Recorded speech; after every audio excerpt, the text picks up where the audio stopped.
Morning everyone. आज कर रहे हैं हम लोग क्लास 12th मैथ्स एनआईओस का चैप्टर 21 डिटर्मिनेंट्स और आज हम कर रहे हैं इसकी एक्सरसाइज 21.4। तो बढ़ते हैं आज का first question. Find area of the triangle ABC when A, B and C are 38, -42 and 5, -1 respectively.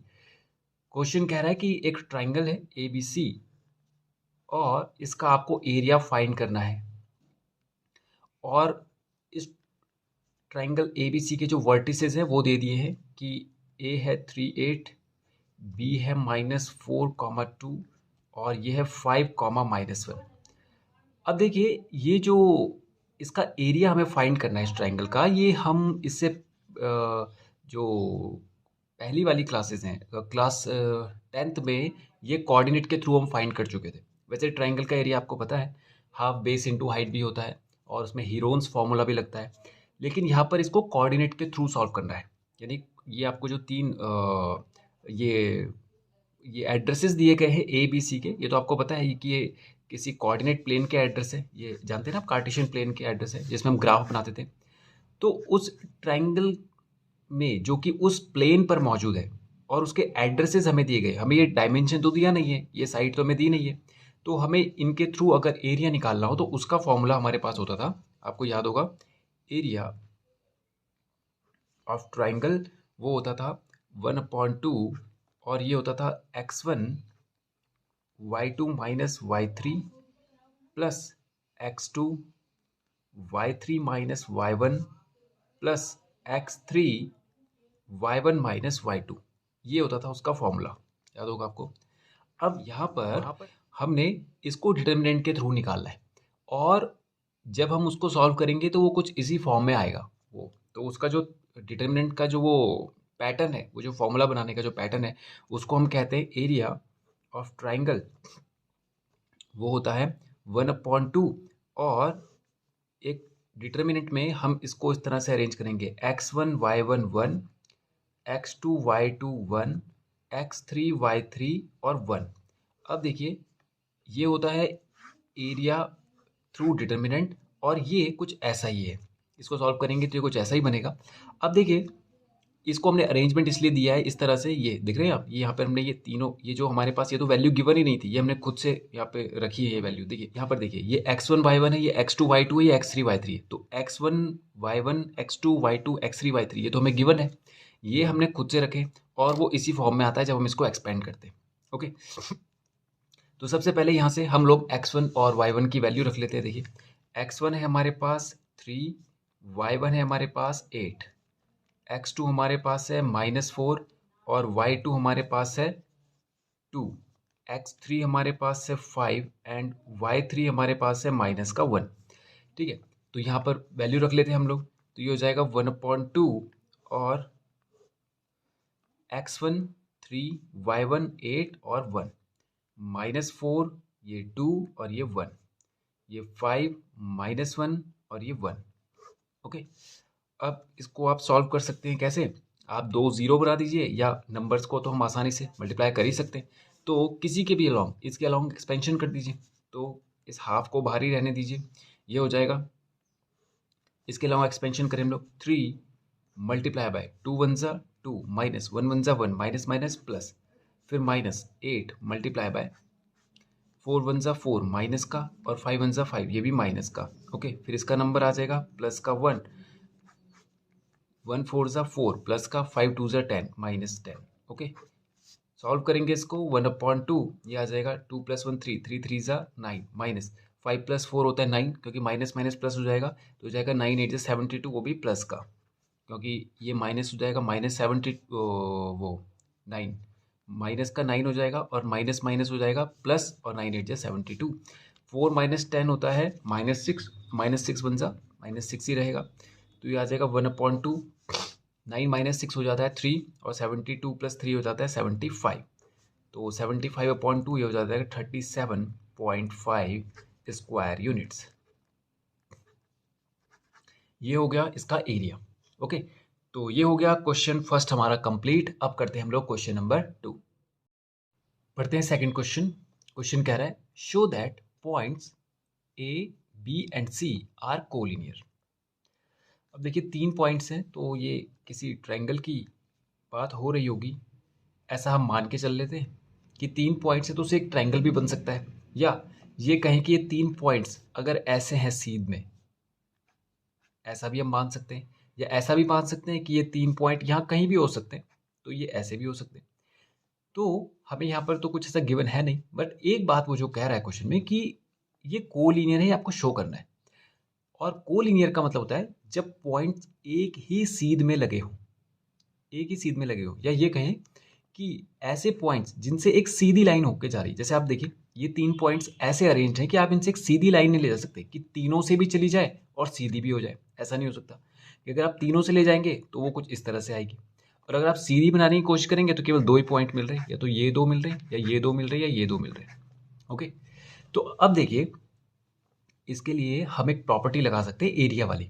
मान के चलते हैं कि ये 3 पॉइंट अगर ट्राइंगल के हैं, सपोज कीजिए ट्राइंगल भी हो सकते हैं, क्योंकि अगर वो कोलिनियर नहीं है तो वो कुछ इस तरह से होंगे, और हम उनको जोड़ के एक ट्राइंगल तो बना ही सकते हैं।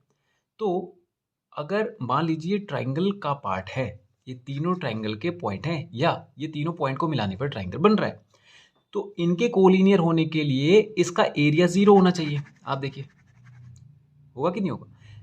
अगर मान लीजिए ये ट्राइंगल का एरिया हम 0 कर दें, तो इसका मतलब ये लाइन भी इसी के ऊपर होगी ऐसे, और ये लाइन भी इसी के ऊपर होगी, तभी तो इनके बीच में स्पेस बिल्कुल ही नहीं होगा। और जब स्पेस नहीं होने का मतलब होगा कि वो 0 है, समझे आप।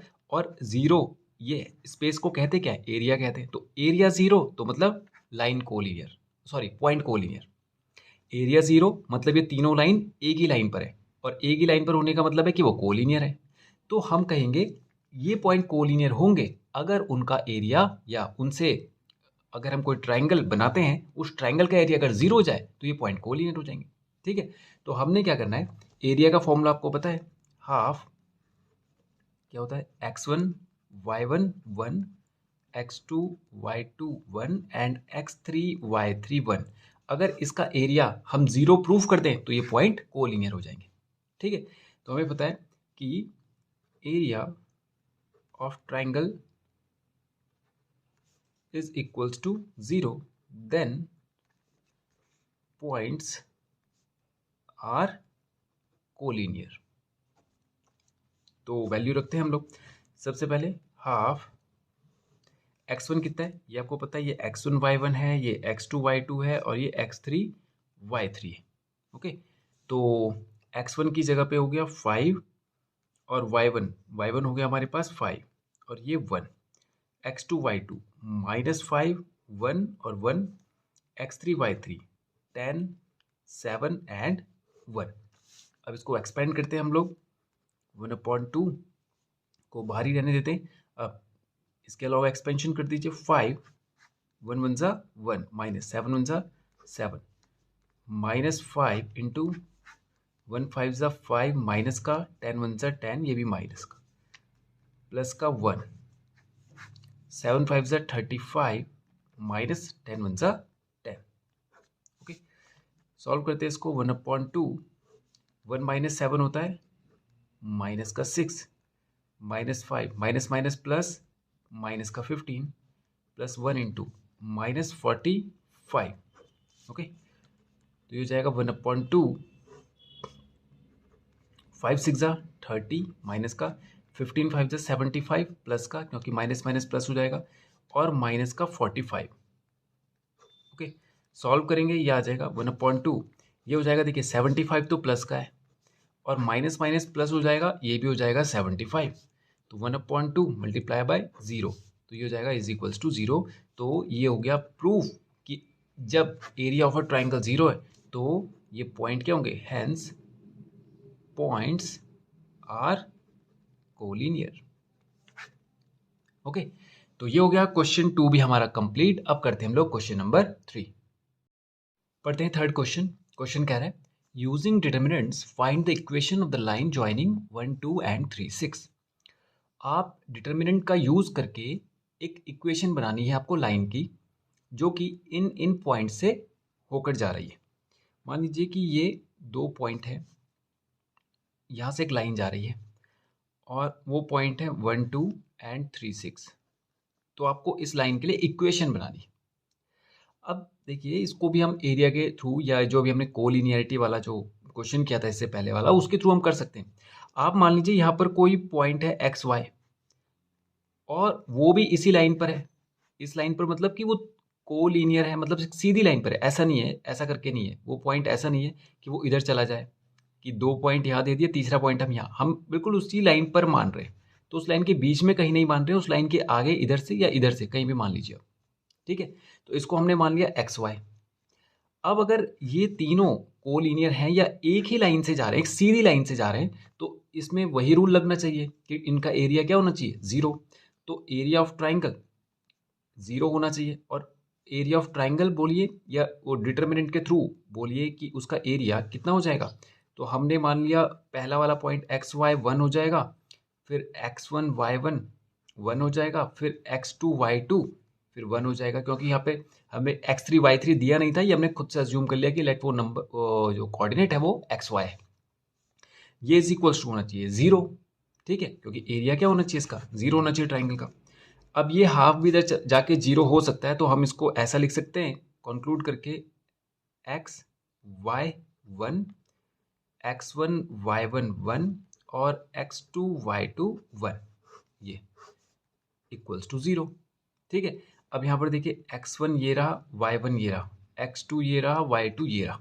तो ये हमारे पास बन जाएगा कितना, x तो हमें पता नहीं है, y भी हमें नहीं पता 1, और x1 की जगह पर है 1, y1 की जगह पर है 2, ये आ जाएगा 3 6 और 1 इक्वल्स टू 0। इसके लिए एक्सपेंशन कर दीजिए, x मल्टीप्लाई बाय 2 1 ज़ा 2 माइनस 6 1 ज़ा 6, फिर माइनस y 1 1 ज़ा 1 माइनस 3 1 ज़ा 3 और प्लस 1 मल्टीप्लाई बाय 6 1 ज़ा 6 माइनस 3 2 ज़ा 6 इज इक्वल्स टू 0। 2 माइनस 6 होता है माइनस का 4 माइनस y ये हो जाएगा माइनस का 2 और ये तो हो जाएगा plus 1 into 0 is equals to 0, तो ये पूरा 0 हो जाएगा। तो ये आ जाएगा minus 4x plus 2y is equals to 0, ठीक है। और हम इसको ऐसा भी कर सकते हैं कि 4x minus 2y is equals to 0, या ये भी कह सकते हैं कि 2y is equals to 4x, या ये कर सकते हैं y is equals to 2x। इनमें से आप कुछ भी अज्यूम कर सकते हैं, ओके। तो ये हो गया क्वेश्चन नंबर 3 भी हमारा कंप्लीट, और इसी के साथ ये एक्सरसाइज भी होती है हमारी फिनिश। तो आज के वीडियो में इतना ही करते हैं और नेक्स्ट वीडियो में करेंगे इसके आगे के क्वेश्चंस। Thank you.